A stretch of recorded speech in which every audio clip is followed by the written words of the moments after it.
Today, certainly you should be lowering interest rates, all right? Certainly, who would not lower them?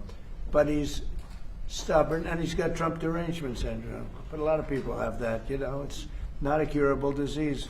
Hey, why didn't you tell me about Pearl Harbor? Okay? Right? This is probably the craziest bilateral meeting you have ever seen. At least that was for me. President Trump sits down with the Prime Minister of Japan, and reporters are trying to pin Trump in a certain way.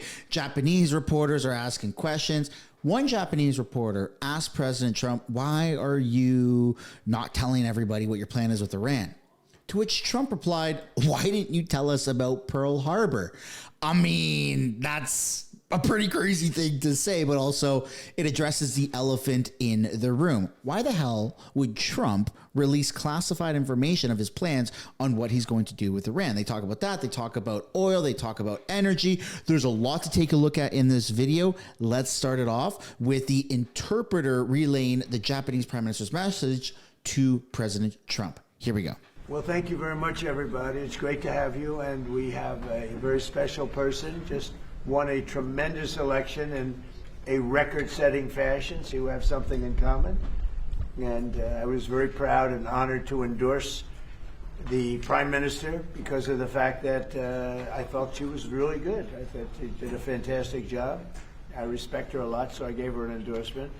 And she had the most successful election, in my opinion, in the history of Japan, won by the most ever. So we have a very popular, powerful woman, and she's a great woman. We have a very fine relationship, and we're going to be talking about trade and many other things. And it's an honor to have you. Thank you very much. Thank you very much.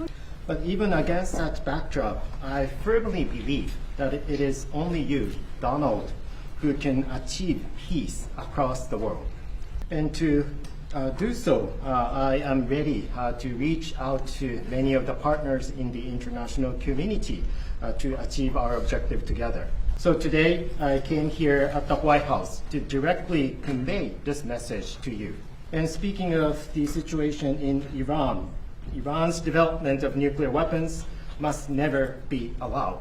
And that is why we, Japan, have been urging them and also reaching out to other partners in the world. In addition, Japan condemns Iran's actions, such as attacking the neighboring region and also the de facto or effective closure of the Strait of Hormuz. As a matter of fact, my fellow minister, Minister Motegi, Foreign Minister Motegi, also had the direct exchange with the Iranian foreign minister and urged Iran to stop such activities. And also the security environment in the Indo-Pacific region is also becoming increasingly severe.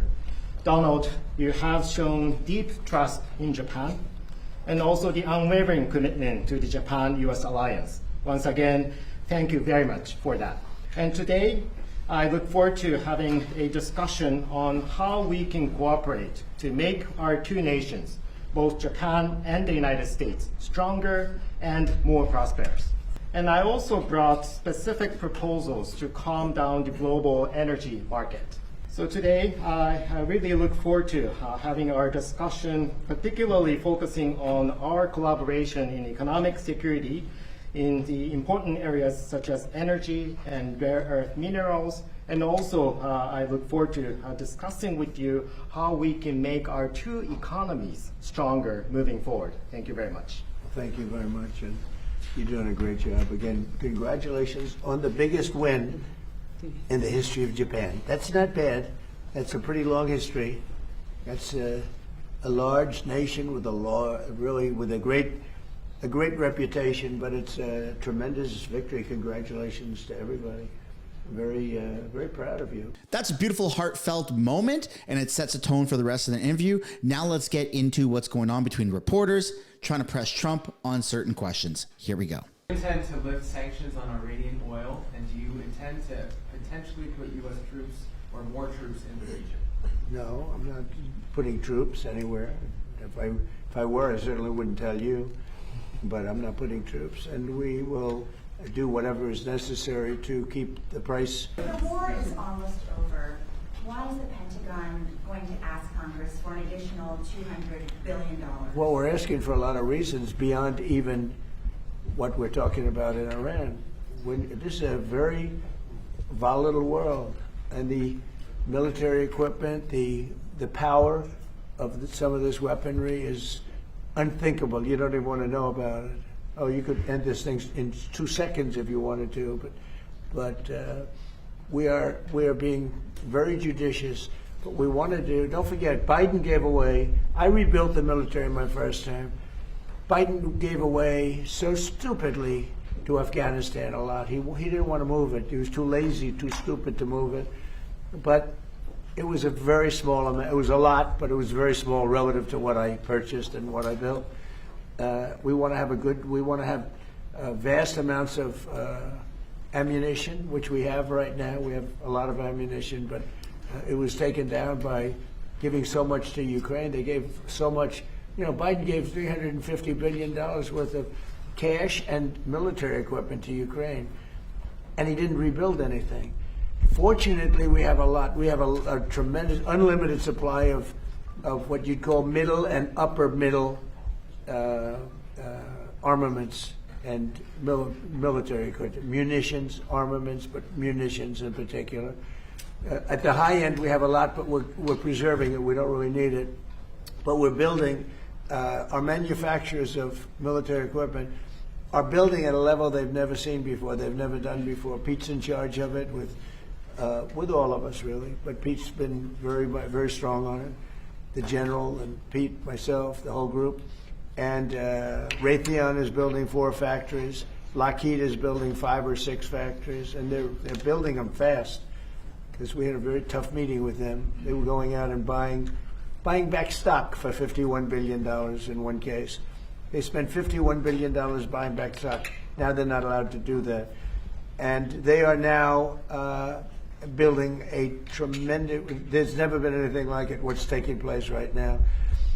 So we're in very good shape, but we want to be in the best shape we've ever been in. We were that, when I rebuilt the military, we were in great shape, and then Biden blew it, and he didn't do anything. He didn't do anything. And if you listen to the Democrats, they don't even want to have a military. Now you see how important it is. But we have the strongest military in the world. We have the best equipment. We make by far the best equipment. The other night, they had 114 rockets shot at a certain location. And out of 100 highly sophisticated rockets, out of 114 sophisticated rockets, every single one of them was shot down with our equipment. All our equipment. It's amazing, actually, how good it is. So we want to be sure, and it's a small price to pay to make sure that we stay tippy-top. Wow, that's not even the best part. The best part's actually coming up, where President Trump talks about how Israel attacked some of the LNG plants in Iran or surrounding areas like Qatar, and how now that's shot gas prices through the roof and the cost of a barrel of oil, which is absolutely insane. It goes against President Trump's promises. So obviously he's pretty upset with Israel. But that's not the only person he's upset with. He's also upset with Jerome Powell, and he says he's got Trump derangement syndrome and he's a stupid person. I'm not going to paraphrase. Why don't we just have a look? And are you seeing defections? On Israel, There's a lot of military defections also. You have a lot of military defections in Iran. I don't blame them. Thank you, Mr. President. Have you talked to Prime Minister Netanyahu about attacking the oil and gas fields? Yeah, I did. I told him don't do that, and he won't do that. We didn't discuss. We do. We're independent. We get along great. It's coordinated, but on occasion he'll do something, and if I don't like it, and so we're not doing that anymore. And the last one, if I could, the Fed chairman told me yesterday that he plans to stay until a new Fed chairman is confirmed, and he also plans to stay on the board until the investigation into the Federal Reserve is done. Well, he's under investigation because he's building a building for hundreds of billions of dollars more than it's supposed to cost. The building you see over there is under budget and ahead of schedule. That's the ballroom. The ballroom is a much bigger building. It's a much more complex building than what he's doing, and it's at a fraction of the cost. Something is going on, whether it's contractors. That's what I do best in the world. I build great buildings. I've always done it, and I build them under budget and ahead of schedule. they could have $4 billion. This is a renovation job for $4 billion. And if you look at the building, it's not even, I don't know if Kevin Warsh is ever going to be able to move into it. It's been under construction for years. It's the most expensive building ever built. Now, I know it's gross incompetent because I happen to think he's grossly incompetent. Today, certainly you should be lowering interest rates, all right? Certainly, who would not lower them? But he's stubborn and he's got Trump derangement syndrome. But a lot of people have that, you know, it's not a curable disease. But, but he's also building, he should be lowering rates immediately. But he won't do that because he's a stubborn, incompetent person. And that's a bad thing. You know, when you're stubborn and incompetent, I think it's the worst combination. And he's also not a smart person. But he's building a complex over there that's under his jurisdiction. He started it, and it's out of control. It's billions of dollars for a little building. I could have done that building and made it beautiful for $25 million. $25 million, and it would have been beautiful. Look what I've done at the White House, fixing it up, and I mean the place was in bad shape. You see the floors and everything; it was in bad shape. I could have made that building beautiful for $25 million. They're spending $4 billion. All right, so there is criminality. Maybe it's with the contractor, but because I know more about contractors than any human being maybe that's ever lived. But that contractor is a very rich man. Whoever the contractor is, and we know, but whoever the contractor is an extremely rich man. He's going to make, I mean, he could make billions of dollars. I'm hearing numbers from $3 to $4 billion. That would make it the most expensive building on a square foot basis ever built in history. And you're not even building a building, it's a renovation. The exterior skin is staying, the steel is staying, the structure. So all I want to do is bring out to the public that this guy is an incompetent, he's a very incompetent guy, and he may be a dishonest guy, but somebody's dishonest because there's no way that building can be $3 to $4 billion. Let me know what you guys think down below in the comments about that interaction. I love it. I love when Trump just unleashes stuff like that on reporters. It's true, it's authentic, it's genuine, and it's sometimes unhinged. But there's still even more to take a look at. We are almost done, but we have to take a look at when President Trump was taking a final question from a Japanese reporter, and he does what he does best. Is this a good guy? Is it a bad guy? Let me know. Let's have a listen. Mention Japan. This looks like one of your people. Right? Thank you. Is he good or bad? Good. Is he a good reporter or bad? You know? So. Not a,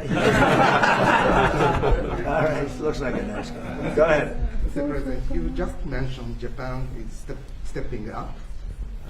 What kind of the support do you expect from Japan in the future?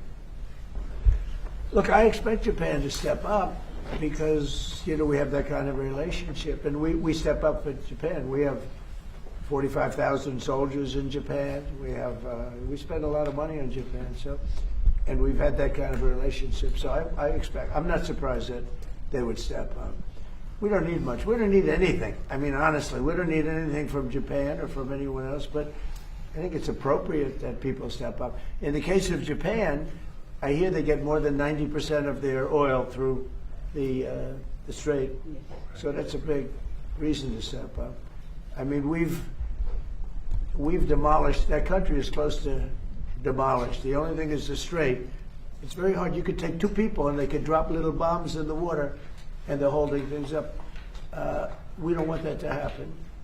But honestly, Japan, China, Europe, parts of Europe, get a lot of their oil through the strait. We get none, practically. We're less than 1%.